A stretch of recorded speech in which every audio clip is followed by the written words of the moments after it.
माता की महिमा अपरंपार, संकट हरती बारंबार। जो भी निश्चल मन से ध्यावे, उस पर अपनी कृपा बरसावे। जय माता दी। प्रिय श्रोताओं, आज माँ भगवती की कृपा से हम श्री दुर्गा सप्तशती पाठ के दूसरे दिन के पावन अध्याय की यात्रा शुरू कर रहे हैं। और माँ के इस दिव्य ग्रंथ में अद्भुत शक्तियाँ समाहित हैं, जो हर भक्त को न केवल आंतरिक बल प्रदान करती हैं, बल्कि जीवन की समस्त कठिनाइयों से उबारने में भी सहायक होती हैं। आज हम दूसरे और तीसरे अध्याय का श्रवण करेंगे, जिसमें माँ दुर्गा के दिव्य स्वरूप और उनकी शक्ति की महिमा का वर्णन है। आइए श्रद्धा और भक्ति से माँ का ध्यान करें और इस दिव्य पाठ का लाभ उठाएं। हे माँ जगदम्बे, जो भी श्रद्धा और भक्ति से आपके इस पावन पाठ को सुन रहा है, उन सभी पर अपनी कृपा बरसाइए। उनके जीवन से समस्त दुख, विघ्न, बाधाओं को दूर कर उन्हें शक्ति और सुख शांति प्रदान कीजिए। हे माँ, उनकी आस्था को दृढ़ कीजिए, उनके परिवार को सुख समृद्धि दीजिए और उनकी मनोकामनाएं पूर्ण कीजिए। माँ, आपकी भक्ति का दीप उनके हृदय में सदा प्रज्वलित रहे और वे आपके चरणों की शरण में रहें। जय माता दी। आज के अध्याय से पहले सुनिए श्री दुर्गा कवच पाठ। इस श्री चंडी कवच के ब्रह्मा ऋषि, अनुष्टुप छंद, चामुंडा देवता, अंग न्यास में कही गई माताएं बीज, दिग्बंध देवता तत्व हैं। श्री जगदम्बा की प्रीति के लिए सप्तशती के पाठांग भूत जप में इसका विनियोग किया जाता है। चंडिका देवी को नमस्कार है।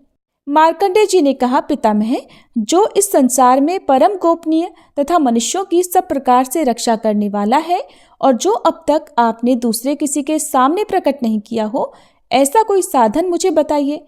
तब ब्रह्मा जी बोले, हे ब्राह्मण, ऐसा साधन तो एक देवी का कवच ही है, जो गोपनीय से भी परम गोपनीय, पवित्र तथा संपूर्ण प्राणियों का उपकार करने वाला है।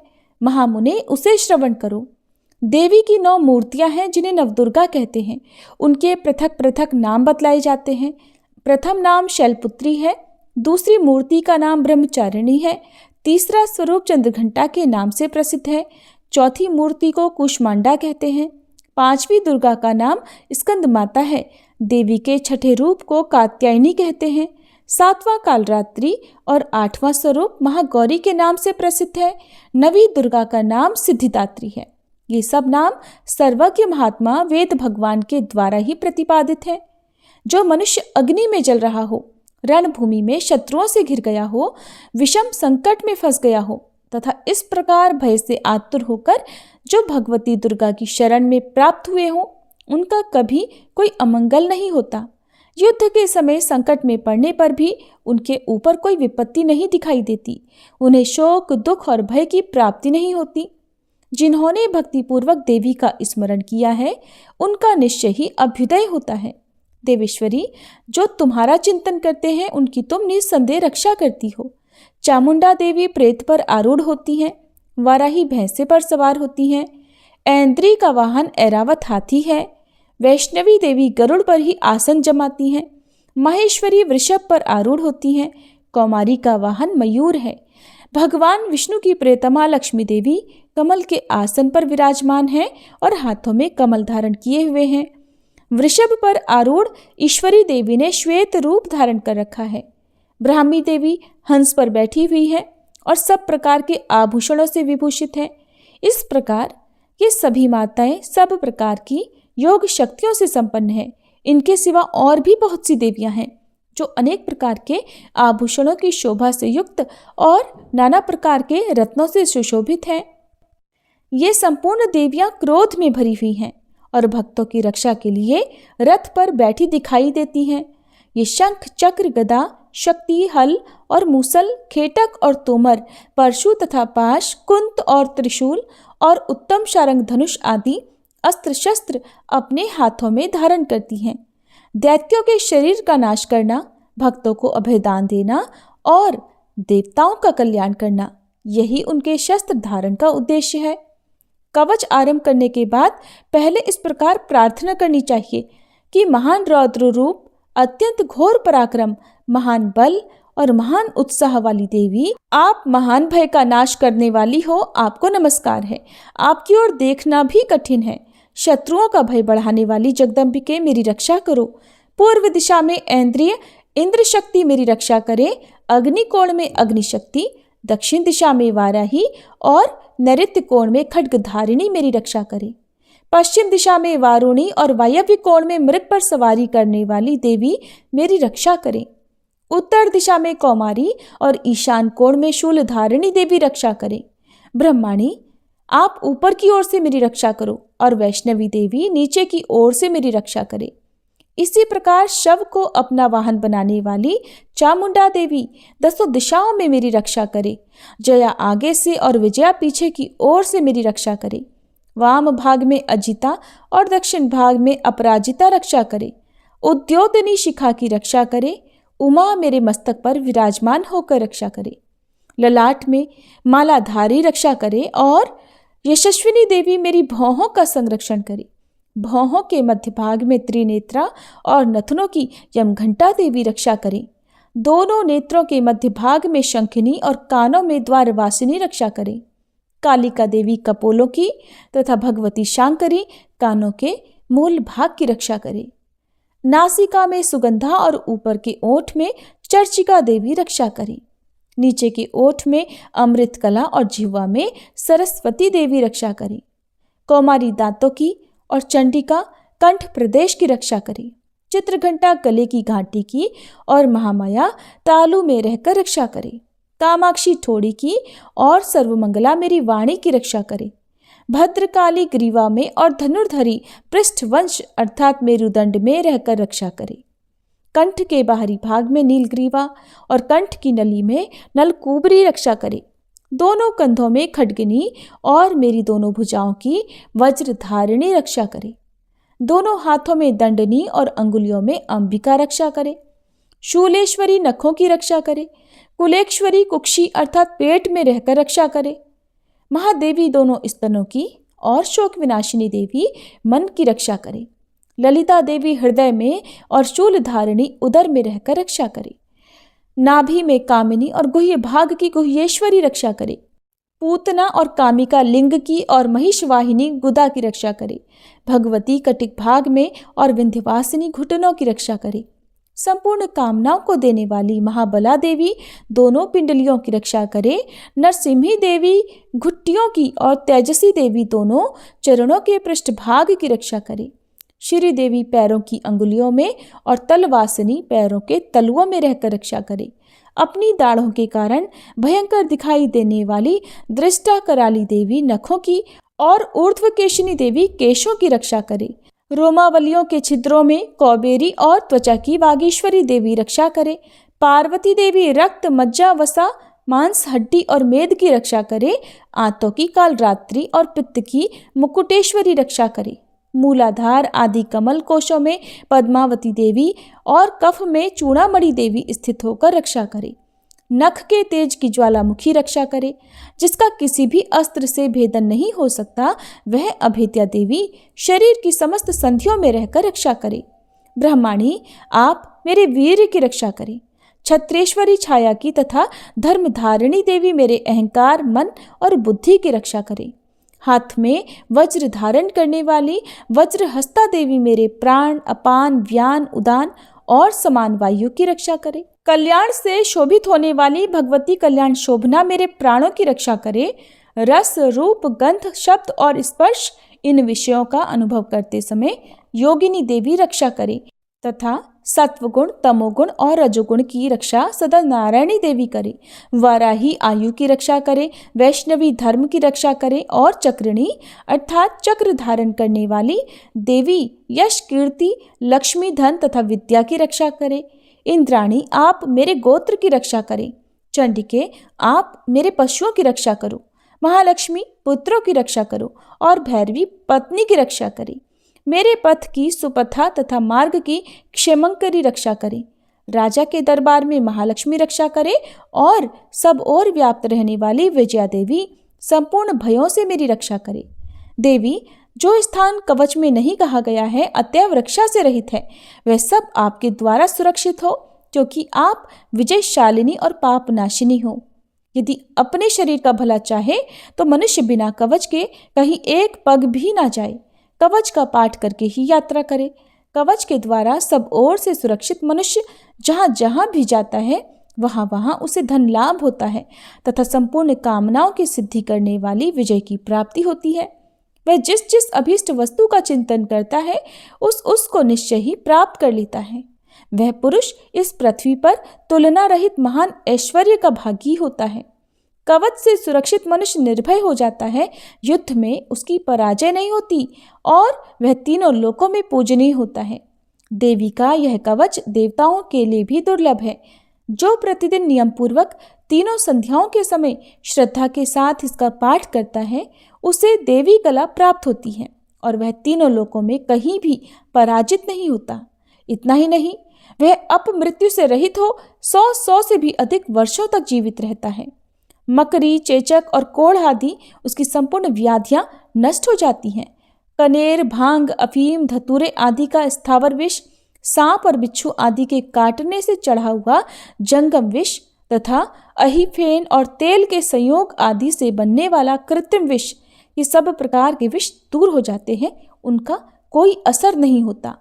इस पृथ्वी पर मारण, मोहन आदि जितने अभिचारी के प्रयोग होते हैं तथा इस प्रकार के जितने मंत्र यंत्र होते हैं वे सब इस कवच को हृदय में धारण कर लेने पर उस मनुष्य को देखते ही नष्ट हो जाते हैं। ये ही नहीं, पृथ्वी पर विचरने वाले ग्राम देवता, आकाशचारी देव विशेष, जल के संबंध से प्रकट होने वाले गण, उपदेश मात्र से सिद्ध होने वाले निम्न कोटि के देवता, अपने जन्म के साथ प्रकट होने वाले देवता, कुल देवता, माला अर्थात कंठमाला आदि, डाकिनी, शाकिनी, अंतरिक्ष में विचरने वाली अत्यंत बलवती भयानक डाकिनियां, ग्रह, भूत, पिशाच, यक्ष, गंधर्व, राक्षस, ब्रह्म राक्षस, बेताल, कूष्मांड और भैरव आदि अनिष्टकारक देवता भी हृदय में कवच धारण किए रहने पर उस मनुष्य को देखते ही भाग जाते हैं। कवचधारी पुरुष को राजा से सम्मान वृद्धि प्राप्त होती है। यह कवच मनुष्य के तेज की वृद्धि करने वाला और उत्तम है। कवच का पाठ करने वाला पुरुष अपनी कीर्ति से विभूषित भूतल पर अपने सुयश के साथ साथ वृद्धि को प्राप्त होता है। जो पहले कवच का पाठ करके उसके बाद सप्तशती चंडिका का पाठ करता है, उसकी जब तक वन, पर्वत और काननों सहित ये पृथ्वी टिकी रहती है तब तक यहाँ पुत्र, पौत्र आदि संतान परंपरा बनी रहती है। फिर देह का अंत होने पर वह पुरुष भगवती महामाया के प्रसाद से उस नित्य परम पद को प्राप्त होता है जो देवताओं के लिए भी दुर्लभ है। ये सुंदर दिव्य रूप धारण करता और कल्याण में शिव के साथ आनंद का भागी होता है। श्री दुर्गा कवच पाठ संपूर्ण हुआ। अब सुनिए श्री दुर्गा सप्तशती का दूसरा अध्याय। और दूसरे अध्याय में देवताओं के तेज से देवी का प्रादुर्भाव और महिषासुर की सेना के वध का वर्णन किया गया है। आइए अब हम सब मिलकर माँ भगवती का ध्यान करके आज के अध्यायों का शुभारंभ करते हैं। मैं कमल के आसन पर बैठी हुई प्रसन्न मुख वाली महिषासुर मर्दिनी भगवती महालक्ष्मी जी का भजन करती हूँ, जो अपने हाथों में अक्षमाला, फरसा, गदा, बाण, वज्र, पद्म, धनुष, कुंडिका, दंड शक्ति, खड्ग, ढाल, शंख, घंटा, मधुपात्र, शूल, पाश और चक्र धारण करती हैं। मार्कंडेय ऋषि कहते हैं, पूर्व समय में देवताओं और असुरों में पूरे 100 वर्षों तक घोर संग्राम हुआ था। उसमें असुरों का स्वामी महिषासुर था और देवताओं के नायक इंद्र थे। उस युद्ध में देवताओं की सेना महाबली असुरों से परास्त हो गई। संपूर्ण देवताओं को जीतकर महिषासुर इंद्र बन बैठा। तब पराजित देवता प्रजापति ब्रह्मा जी को आगे करके उस स्थान पर गए जहां भगवान शंकर और विष्णु भगवान विराजमान थे।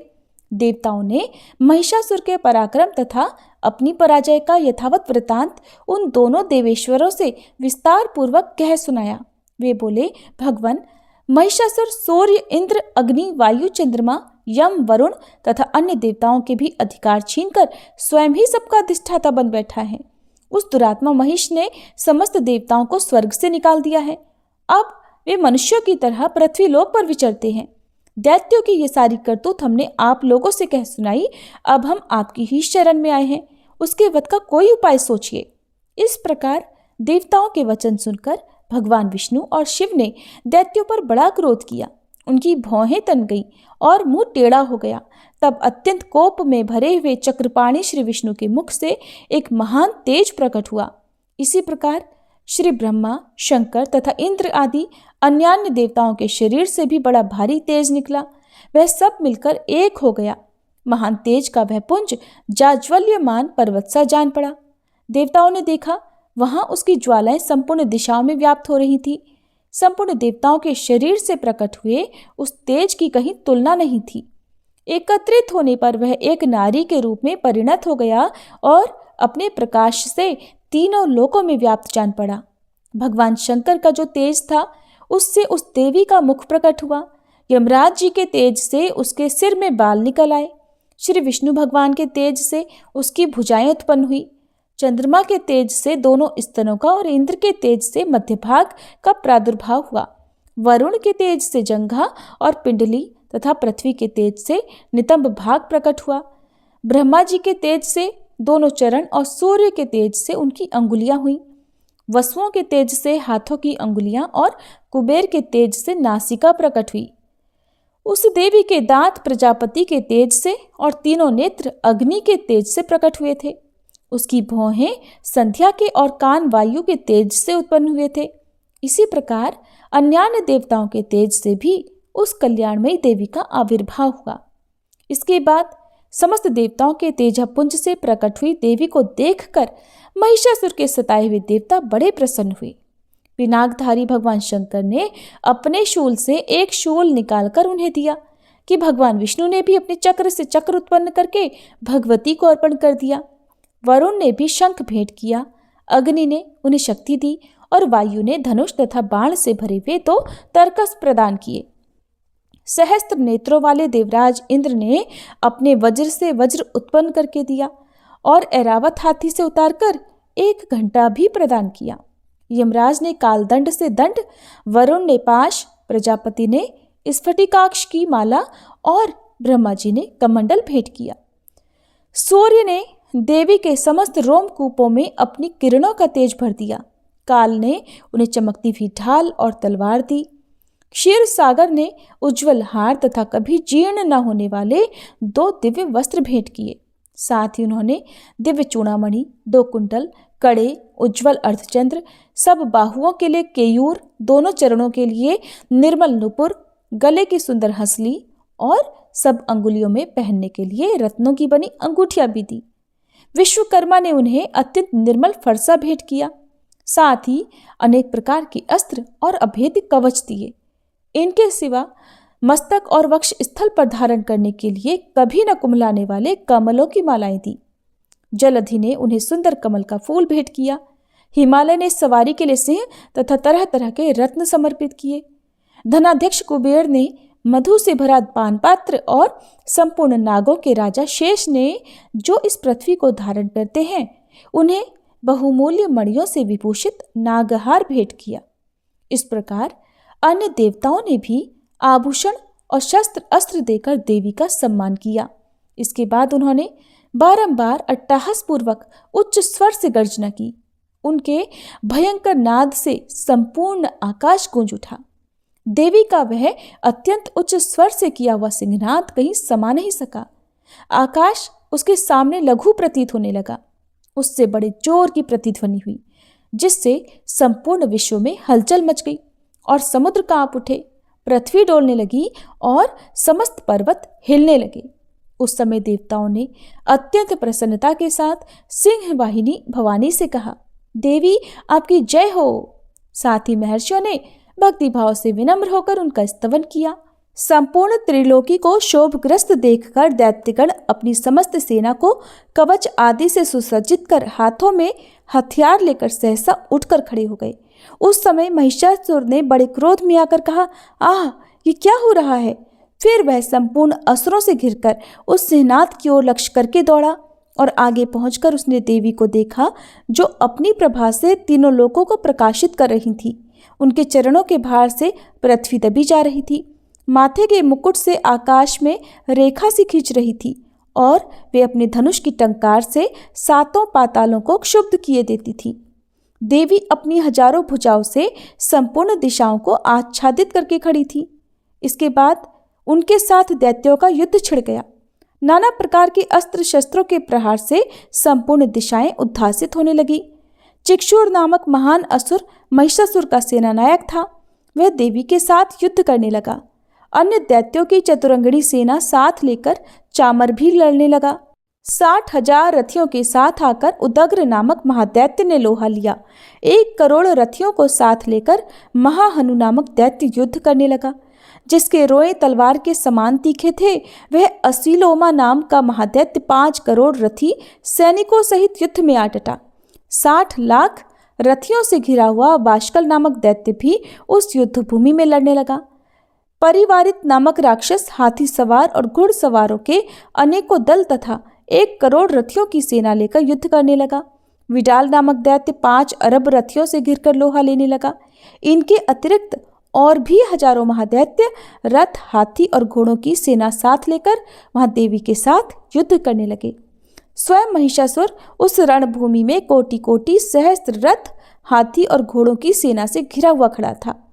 वे दैत्य देवी के साथ तोमर, भिंदीपाल, शक्ति, मूसल, खड्ग, परशु और पट्टिश आदि अस्त्र शस्त्रों का प्रहार करते हुए युद्ध कर रहे थे।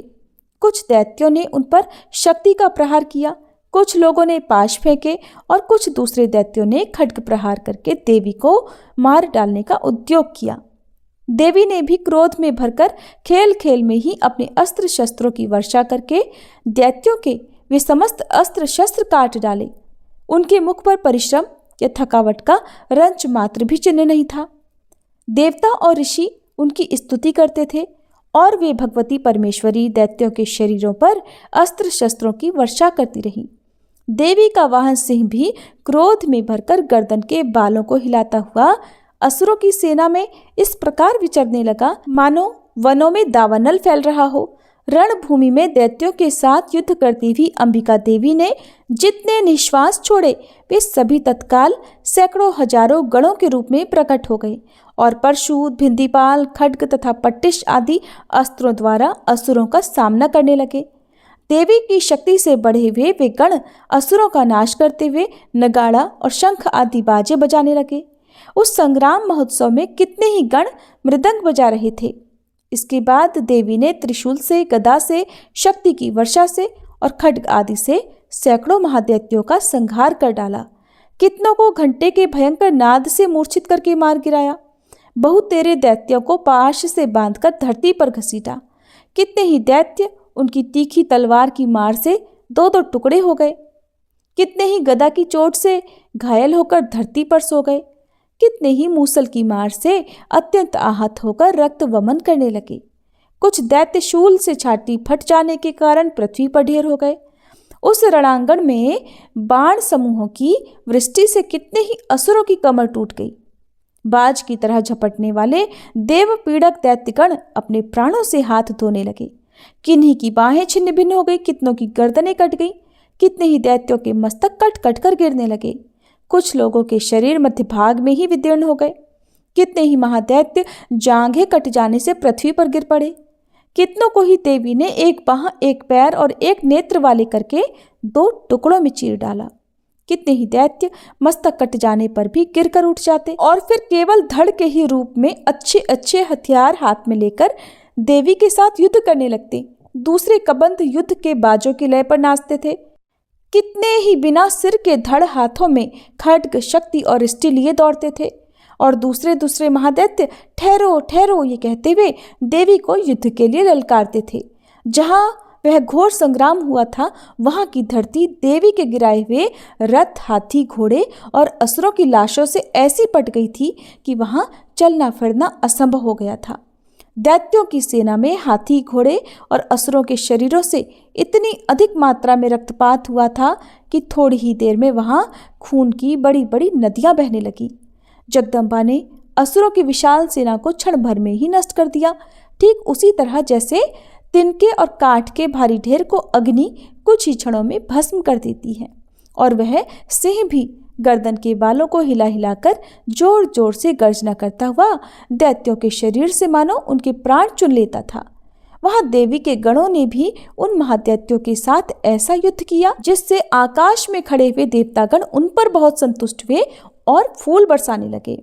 इस प्रकार श्री मार्कंडेय पुराण में सावर्णिक मनवंतर की कथा के अंतर्गत देवी महात्म्य में महिषासुर की सेना का वध नामक दूसरा अध्याय पूर्ण हुआ।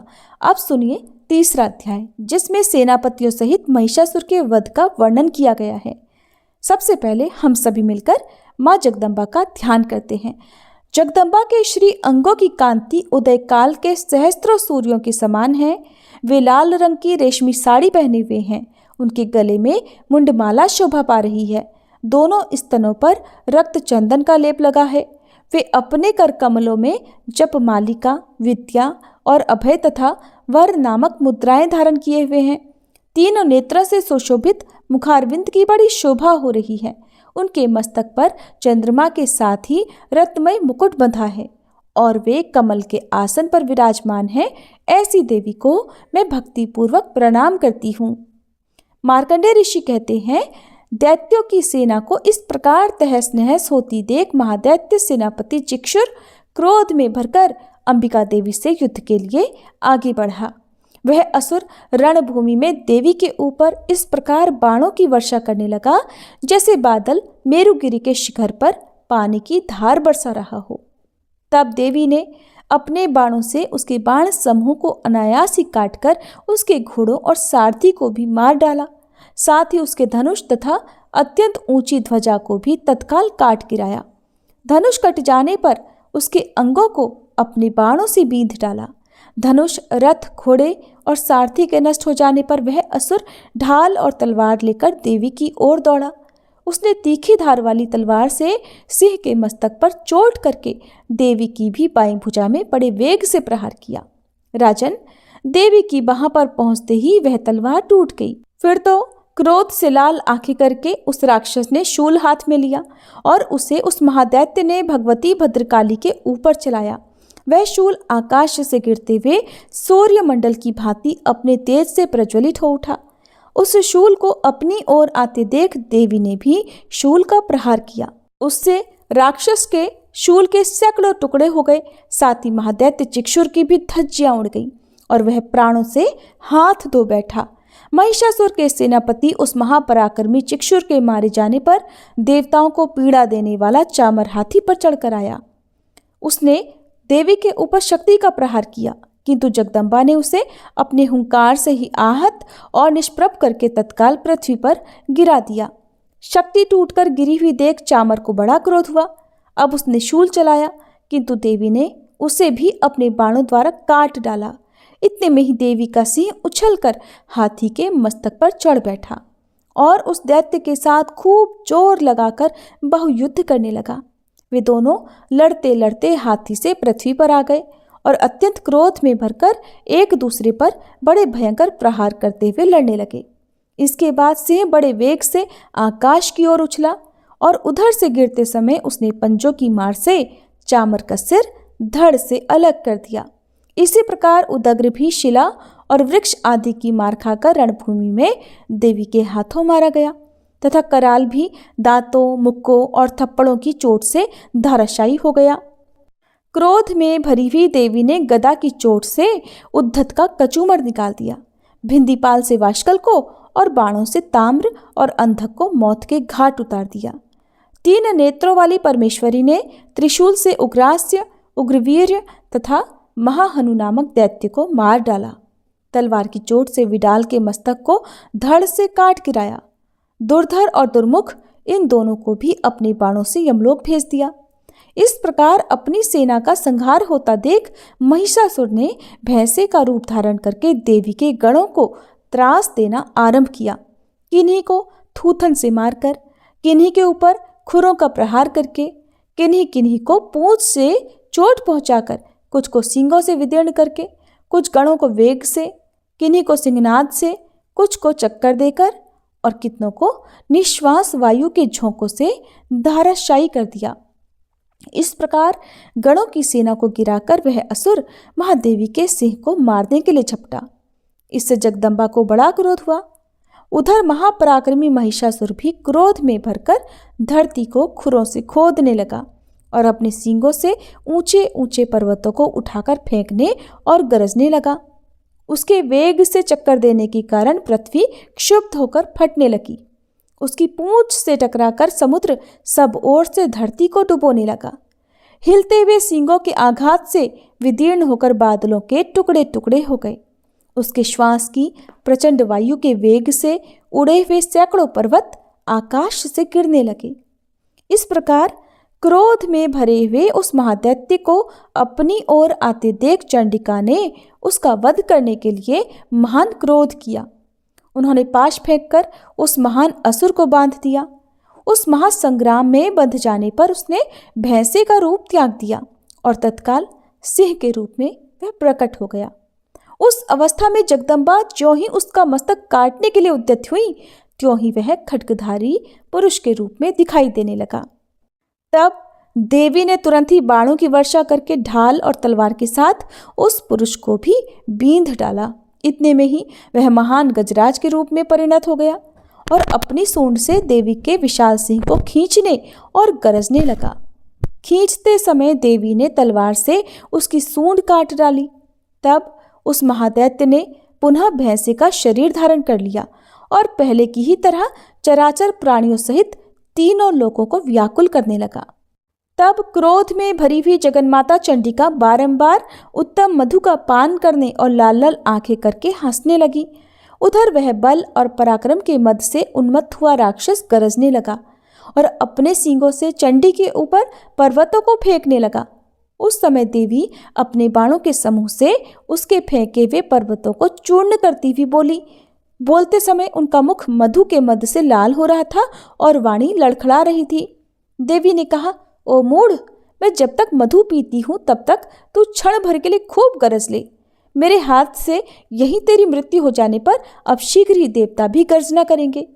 ऋषि कहते हैं, ऐसा कहकर देवी उछली और उस महादैत्य के ऊपर चढ़ गई।